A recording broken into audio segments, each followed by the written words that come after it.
Hello friends, তো চলে এসেছি ঘুগনি করতে। দেখতে পাচ্ছেন ছোলা মটর ভিজে নিয়েছি, অল্প করে ছোলা মটর ভিজে নিয়েছি। তো কালকে রাতে এটা ভিজে রেখেছিলাম। নিয়ে নিয়েছি ধনেপাতা, কিছুটা ধুয়ে নিয়েছি। এদিকে নিয়েছি একটা বড় সাইজের আলু, আমি জাস্ট কেটে ধুয়ে নিয়েছি, ছোটো ছোটো টুকরো করে দেখতে পাচ্ছেন। আর এদিকে নিয়েছি কিছু কাঁচা লঙ্কা, পেঁয়াজ। আদা রসুন দেবো না। তো চলুন শুরু করে দিই ঘুগনিটা কীভাবে করছে আপনারা দেখুন। হ্যালো ফ্রেন্ডস, দেখতে পাচ্ছি আমি একটা কড়া বসিয়ে দিয়েছি, গ্যাসটাকে জ্বালিয়ে দিলাম। তো দিয়ে দিচ্ছি সর্ষের তেল, আপনার চাইলে সাদা তেল ইউজ করতে পারেন। তো আমি প্রথমে দিয়ে দেবো 1 চামচ কাঁচা জিরে, দিয়ে দেবো 2টো গোটা শুকনো মরিচ, যে পেঁয়াজটা কুচি রেখেছিলাম সেই পেঁয়াজটাকে দিয়ে দিচ্ছি। এবার আমি পেঁয়াজটাকে একটু লাল লাল করে ভেজে নেবো।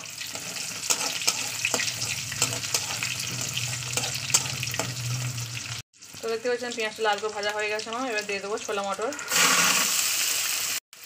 এর উপরে দিয়ে দেবো আলু টুকরো করে। এবার এটা তেলে ভালো করে ভাজা করে নেবো।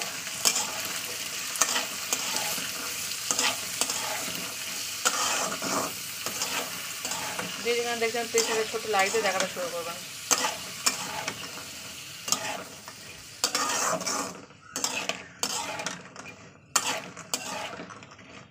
তো চলুন একটু 2-3 মিনিট আমি তেলে ভেজে নিই।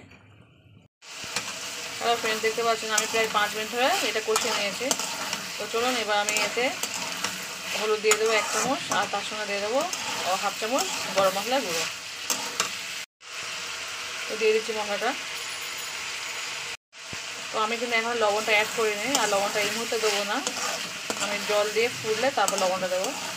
আমি এই হলুদ আর গরম মশলাটা দিয়ে আমি একটু কষিয়ে নেবো 3-4 মিনিট, তারপরে জল দিয়ে দেবো।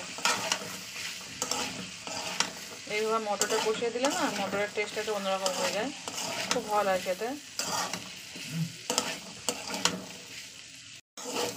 তো দেখতে পাচ্ছেন এটা প্রায় অনেকটা শুকিয়ে গেছে, মানে অনেকক্ষণ আমি তেলে ভেজে নিয়েছি। তো এবার আমি এতে যতটা আমার জল লাগবে ততটা পরিমাণ জল দিয়ে দেবো। তো দিয়ে দিলাম জল। আমি কিন্তু ঠান্ডা জল ইউজ করেছি, আপনার চাইলে গরম জল ইউজ করতে পারেন। যেহেতু মটর সিদ্ধ হবে সেই কারণে আমি ঠান্ডা জলটা দিয়েছি। তো চলুন পুরোটাই দিয়ে দিলাম। তো একটু নাড়াচাড়া করে নিলাম, নিয়ে কাঁচা লঙ্কা আর ধনেপাতাটা দিয়ে দিচ্ছি। তো দিয়ে দিচ্ছি কাঁচা লঙ্কা ধনেপাতা, দেখতে পাচ্ছেন কাঁচা লঙ্কা ধনেপাতা নিয়ে নিয়েছি, দিয়ে দিচ্ছি। তো দেখতে পাচ্ছেন আমি কাঁচা লঙ্কা ধনেপাতা দিয়ে দিয়েছি। এবার আমি এটাকে চাপা দিয়ে দিচ্ছি, মানে ফোটা অবধি 10 মিনিট প্রায় ফুটবে, 10 থেকে 15 মিনিট।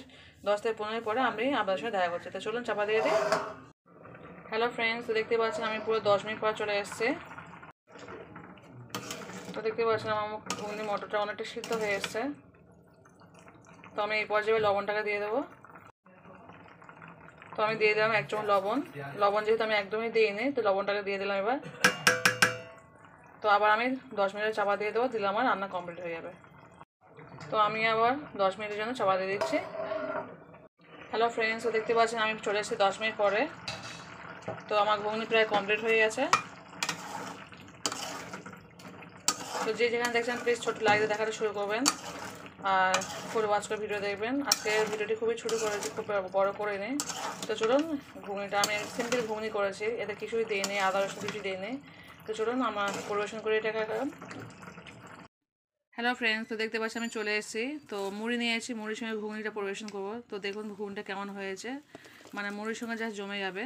তো আপনারা এটা ভাত দিয়েও খেতে পারেন, রুটি পরোটার সঙ্গে খেতে পারেন। তো আমি মুড়ি দিয়ে খাবো, সেখানে আমি মুড়ি দিয়ে দেখাচ্ছি। তো কেমন হয়ে যায় কিনা অবশ্যই বলবেন, আর ভালো লাগলে অবশ্যই কমেন্ট করবেন, আর অবশ্যই লাইক দিয়ে দেখবেন। তো আজকে এই পর্যন্ত, টাটা বাই।